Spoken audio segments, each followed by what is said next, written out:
ഒരുമിച്ച് വരുവാനും ദൈവവചനം ഒരുമിച്ച് ധ്യാനിക്കുവാനും തക്കവണ്ണം സ്വർഗത്തിലെ ദൈവം ഇടയാക്കിയ ആ വലിയ ദൈവകൃപയോർത്ത് ദൈവത്തിന് നന്ദി പറയുന്നു.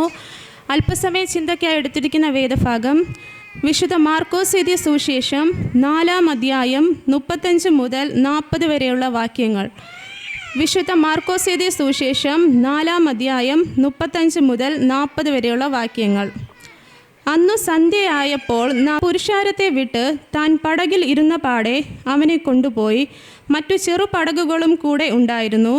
അപ്പോൾ വലിയ ചുഴലിക്കാറ്റ് ഉണ്ടായി. പടകിൽ തിര തള്ളി കയറിയത് കൊണ്ട് അത് മുങ്ങുമാറായി. അവൻ അമരത്ത് തലയണ വെച്ച് ഉറങ്ങുകയായിരുന്നു. അവർ അവനെ ഉണർത്തി, "ഗുരു, ഞങ്ങൾ നശിച്ചു പോകുന്നതിൽ നിനക്ക് വിചാരമില്ലയോ?" എന്ന് പറഞ്ഞു. അവൻ എഴുന്നേറ്റു കാറ്റിനെ ശാസിച്ചു, "കടലിനോട് അനങ്ങാതിരിക്ക, അടങ്ങുക" എന്ന് പറഞ്ഞു. കാറ്റു അമർന്നു, വലിയ ശാന്തത ഉണ്ടായി. ഇവിടെ നമുക്ക് കാണുവാൻ കഴിയും, കാറ്റ് കടലിനെ ഇളക്കുമാറാക്കുകയാണ്. അവർ സഞ്ചരിക്കുന്ന വള്ളത്തിൽ വെള്ളം കയറി അവർ മരണഭീതിയിൽ നിലവിളിക്കുകയാണ്.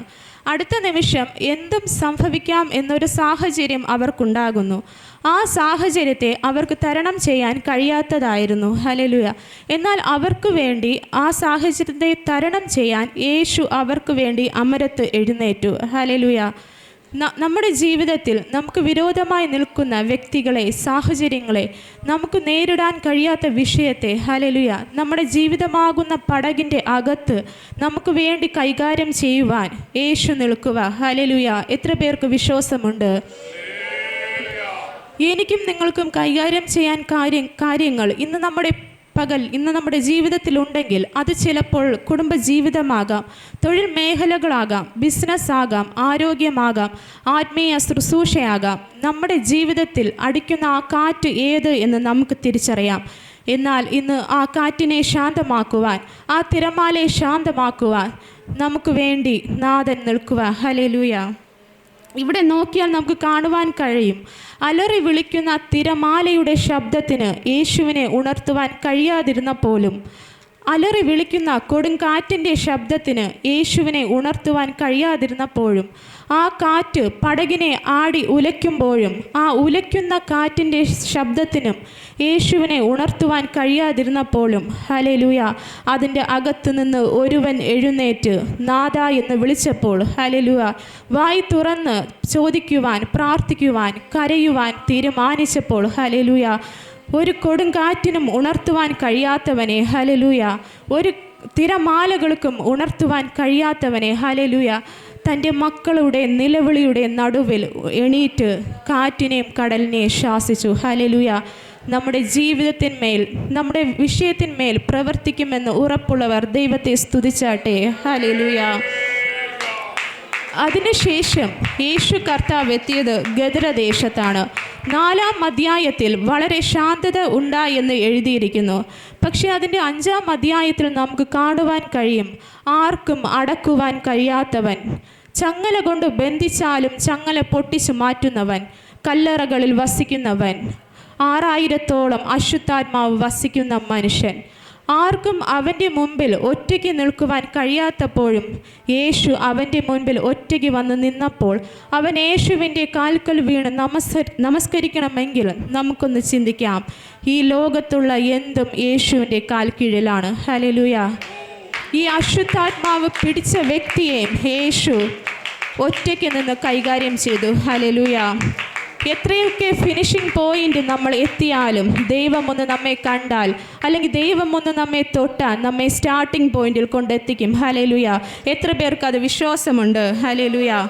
നമ്മുടെ ജീവിതത്തിൽ നമുക്ക് പറയുവാൻ ഒത്തിരി വിഷയങ്ങളുണ്ടായിരിക്കാം, ഒത്തിരി പ്രശ്നങ്ങളുണ്ടായിരിക്കാം, എണ്ണി തീർക്കുവാൻ കഴിയാത്ത പ്രതികൂലങ്ങൾ നമ്മുടെ ജീവിതത്തിൽ ഉണ്ടായിരിക്കാം.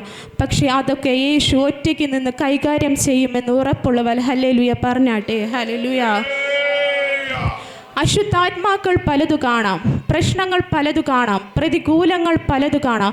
പക്ഷേ ഈ പ്രപഞ്ചത്തിൻ്റെ ഉടയവൻ നമ്മുടെ കൂടെ ഉണ്ടെങ്കിൽ, ഹല്ലേലൂയ, മരണത്തെ ജയിച്ചവൻ, പിശാചിനെ ജയിച്ചവൻ, പാതാളത്തെ ജയിച്ചവൻ, റോമൻ സാമ്രാജ്യത്തിൻ്റെ മുദ്ര പൊട്ടിച്ച് ഉയർത്തെഴുന്നേറ്റവൻ നമ്മുടെ കൂടെ ഉണ്ടെങ്കിൽ, ഹല്ലേലൂയ, നമ്മുടെ പ്രശ്നങ്ങളും പ്രതികൂലങ്ങളും ഒരു സൈഡിൽ മാറ്റി നിർത്തിയിട്ട് നമുക്ക് പറയാൻ പറ്റണം, ഹല്ലേലൂയ, നമുക്കൊരു ദൈവമുണ്ടെന്ന്. ഹല്ലേലൂയ.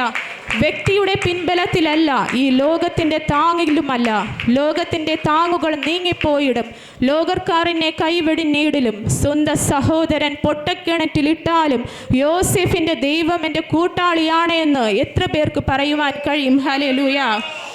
ഈ ലോകത്തിലുള്ളവർ കണ്ടിട്ടും കണ്ടില്ലെന്ന് നടിച്ചു പോകുമ്പോൾ യേശു കർത്താവ് പറയുക, എനിക്ക് നിന്നെ കണ്ടിട്ടും കണ്ടില്ലെന്ന് നടിച്ചു പോകുവാൻ കഴിയില്ല. ഹല്ലേലൂയ.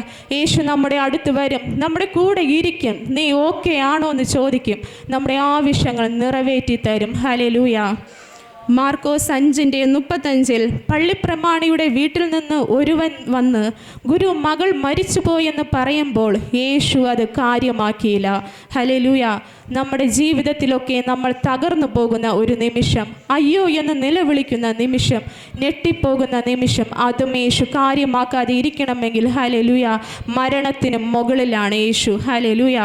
എല്ലാവരും പേടിക്കുന്ന മരണത്തെ പോലും കാര്യമാക്കാത്ത ഒരുവനുണ്ടെങ്കിൽ ഹല്ലേലൂയ, ആ യേശുവിൻ്റെ അധികാരം എങ്ങനെ ഉള്ളതെന്ന് നമ്മൾ തിരിച്ചറിയണം. ഹല്ലേലൂയ. വിശ്വസിച്ചാൽ നീ ദൈവത്തിൻ്റെ മഹത്വം കാണും. ഹല്ലേലൂയ. നമ്മൾ ദൈവത്തിൽ നിന്ന് അകന്നു പോകുമ്പോൾ ദൈവം നമ്മെ നോക്കി നിൽക്കുക. ഹല്ലേലൂയ. പ്രാർത്ഥിക്കുന്ന വ്യക്തിയാണ് നിങ്ങളെങ്കിൽ നിങ്ങൾ ഒറ്റയ്ക്ക് നിൽക്കേണ്ടി വന്നാലും നിങ്ങളെ ജയിക്കത്തുള്ളൂ. ഹല്ലേലൂയ. ഒരു ബാക്ക് സപ്പോർട്ടും നിങ്ങളെ കുടുംബത്തിൽ നിന്നില്ലെങ്കിലും, പ്രാർത്ഥിക്കുന്നതിന് ഒരു പിന്തുണകളും ഇല്ലെങ്കിലും, കർമ്മേലിൻ്റെ മലമുകളിൽ ഏലിയാവ് നിന്നതുപോലെ ഒറ്റയ്ക്ക് നിൽക്കേണ്ടി വന്നാലും നീയെ ജയിക്കത്തുള്ളൂ. ഹല്ലേലൂയ. പ്രാർത്ഥിക്കുന്നവനെ ജയിപ്പിക്കുന്ന ഒരു ദൈവമുണ്ട്. ഹല്ലേലൂയ. പ്രാർത്ഥിക്കുന്നവനെ ഉയർത്തുന്ന ഒരു ദൈവമുണ്ട്. ഹല്ലേലൂയ. പ്രാർത്ഥിക്കുന്നവനെ എങ്ങും ലജ്ജിച്ച് പോകുവാൻ ഇടവരുത്താത്ത ഒരു ദൈവമുണ്ട്. ഹല്ലേലൂയ. പ്രാർത്ഥിക്കുന്നവനെ പരാജയപ്പെടുവാൻ ഇടവരുത്താത്ത ഒരു ദൈവമുണ്ട്. ഹല്ലേലൂയ. നമ്മളെ ലജ്ജിക്കുവാൻ ഇടവരുത്താത്ത ഒരു ദൈവമുണ്ട്. ഹല്ലേലൂയ. നമ്മുടെ കുടുംബങ്ങൾ നഷ്ടപ്പെടുവാൻ അനുവദിക്കാത്ത ഒരു ദൈവമുണ്ട്. നമ്മുടെ കുഞ്ഞു മക്കൾ തെറ്റിപ്പോകാൻ അനുവദിക്കാത്ത ഒരു ദൈവമുണ്ട്. ഹല്ലേലൂയ. ആ ദൈവത്തിൽ നമ്മൾ വിശ്വസിക്കുക. ഹല്ലേലൂയ. നമുക്കറിയാം, നമ്മൾ ഇന്ന് ആയുസ്സോടെ, ആരോഗ്യത്തോടെ, ബലത്തോടെ ഇന്നിവിടെ നിൽക്കുന്നുണ്ടെങ്കിൽ ഹല്ലേലൂയ, പൈസ നഷ്ടങ്ങൾ ഒത്തിരി കാണാം, പ്രതീക്ഷകളൊന്നും നടന്നെന്ന് വരത്തില്ല. പക്ഷേ ഇന്ന് നമ്മൾ ആയുസ്സോടെ, ബലത്തോടെ, ആരോഗ്യത്തോടെ ഇന്നിവിടെ നിൽപ്പുണ്ടെങ്കിൽ ഹല്ലേലൂയ, ദൈവത്തിന് നമ്മെക്കുറിച്ച് വലിയ പ്രതീക്ഷയുണ്ട്. നമ്മൾ വെച്ച പ്രതീക്ഷയല്ല, ഈ പിശാച് വെച്ച പ്രതീക്ഷയുമല്ല, ഈ ലോകക്കാർ വെച്ച പ്രതീക്ഷയുമല്ല, ദൈവത്തിന് നമ്മെക്കുറിച്ച് വലിയ പ്രതീക്ഷയുണ്ട്. ഹല്ലേലൂയ. എത്ര പേർക്ക് അത് വിശ്വാസമുണ്ട്? ഹല്ലേലൂയ. എല്ലാം അവസാനിച്ചു എന്ന് നമ്മൾ പറയുമ്പോഴും ദൈവം പുതിയത് തുടങ്ങാൻ പോകുകയാണ്. ഹല്ലേലൂയ. സൂര്യനെയും ചന്ദ്രനെയും സൃഷ്ടിച്ചവൻ നമ്മുടെ പ്രാർത്ഥനയ്ക്കും നമ്മുടെ നിലവിളിയുടെയും നടുവിൽ നിൽക്കുകയാണ്. ഹല്ലേലൂയ. നമ്മുടെ പ്രാർത്ഥനയ്ക്ക് മറുപടി തരും. ഹല്ലേലൂയ. നമ്മൾ ദൈവത്തിൻ്റെ മുൻപിൽ കരയുന്നവനെ മനുഷ്യൻ്റെ മുമ്പിൽ കരയുവാൻ ദൈവം അനുവദിക്കത്തില്ല. ഹല്ലേലൂയ. നമ്മൾ ദൈവത്തിൻ്റെ മുമ്പിൽ യാചിക്കുന്നവനെ മനുഷ്യൻ്റെ മുമ്പിൽ യാചിക്കുവാൻ ദൈവം അനുവദിക്കത്തില്ല. ഹല്ലേലൂയ. നമ്മൾ ദൈവത്തിൻ്റെ മുമ്പിൽ മുട്ടു മടക്കുന്നവനെ, മുഴങ്കാൽ മടക്കുന്നവനെ, തല കുനിക്കുന്നവനെ ലോകക്കാരുടെ മുമ്പിൽ തല കുനിക്കുവാൻ ദൈവം അനുവദിക്കില്ല. ഹല്ലേലൂയ. എത്ര പേർക്ക് വിശ്വാസമുണ്ട് അത്? ഹല്ലേലൂയ. ഹല്ലേലൂയ. തടിച്ച നാവുള്ള വിക്കനായ മോശയെ 3 ലക്ഷത്തിൽ ജനങ്ങളുടെ നേതാവാക്കി തീർക്കണമെങ്കിൽ ഹല്ലേലൂയ, 3 പ്രാവശ്യം തള്ളിക്കളഞ്ഞ പത്രോസിനെ മാന്യനാക്കി തീർക്കണമെങ്കിൽ ഹല്ലേലൂയ, ഒരു കാലത്ത് സഭയ്ക്ക് ശല്യക്കാരനായിരുന്ന ശൗലിനെ സുവിശേഷം പ്രസംഗിപ്പാൻ പ്രാപ്തനാക്കി തീർക്കണമെങ്കിൽ ഹല്ലേലൂയ, തകർന്നവനെ പണിയാൻ കരുത്തുള്ള ഒരു ദൈവമുണ്ട്. ഹല്ലേലൂയ. തകർന്നവനെ ഉയർത്തുന്ന ഒരു ദൈവമുണ്ട്. ഹല്ലേലൂയ. നമ്മൾ ദൈവത്തെ സ്നേഹിക്കുന്നവരാണെങ്കിൽ പ്രശ്നങ്ങൾ വരും, പ്രതികൂലങ്ങൾ ഉണ്ടാകും, ഇപ്പം കടഭാരമായിരിക്കും, നാളെ എന്ത് ചെയ്യും എന്നുള്ള ആകുലത ഉണ്ടായിരിക്കും. പക്ഷെ ദൈവത്തെ സ്നേഹിക്കുന്നവനെ മനുഷ്യൻ ഉപേക്ഷിച്ചാലും ദൈവം ഉപേക്ഷിക്കത്തില്ല. ഹല്ലേലൂയ.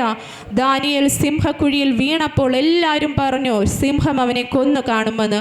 പക്ഷേ ദൈവത്തെ സ്നേഹിച്ച ദാനിയേലിനെ ദൈവം സംരക്ഷിച്ചു. ശത്രുക്കൾ പോലും അത് കാണുവാൻ ഇടയാക്കി തീർത്തു. അതാണ് നമ്മുടെ ദൈവം. നമ്മുടെ ജീവിതത്തിൽ പ്രതികൂലങ്ങൾ വരും, പ്രതിസന്ധി വരും, ഇപ്പം കുഴിയിൽ വീഴുന്ന സാഹചര്യം ഉണ്ടാകും. പക്ഷെ അത് വെറും നിശ്ചിത സമയത്തിനുള്ളിലായിരിക്കും. അത് കഴിഞ്ഞ ആ കുഴിയിൽ നിന്ന് കരപിടിച്ച് ഉയർത്തുന്ന ഒരു ദൈവമുണ്ട്. ആ കുഴിയിൽ നിന്ന് നമ്മെ കൈപിടിച്ച് ഉയർത്തുന്ന ഒരു ദൈവമുണ്ട്. ഹല്ലേലൂയ. എത്ര പേർക്ക് അത് വിശ്വാസമുണ്ട്? ഹല്ലേലൂയ. അവസാനമായി ഒന്ന് പറയട്ടെ, നമ്മുടെ ജീവിതത്തിൽ പ്രതികൂലങ്ങൾ വർദ്ധിച്ചു വരുമ്പോൾ, പ്രശ്നങ്ങൾ വർദ്ധിച്ചു വരുമ്പോൾ നമ്മളൊന്ന് ചിന്തിക്കണം, നമ്മുടെ മേൽ കിടക്കുന്ന ദൈവവിളി വലുതാണ്, അല്ലെങ്കിൽ നമ്മുടെ മേൽ കിടക്കുന്ന തിരഞ്ഞെടുപ്പ് വലുതാണ്. അതുകൊണ്ട് ദൈവത്തിൽ ആശ്രയിച്ച് ദൈവത്തെ പ്രാർത്ഥിച്ചാൽ അവിടുന്ന് നമുക്കായി അത്ഭുതം പ്രവർത്തിക്കും. ദൈവം നമ്മെ ഓരോരുത്തരെയും അനുഗ്രഹിച്ച് കാക്കുമാറാകട്ടെ. ആമേൻ. ഹല്ലേലൂയ.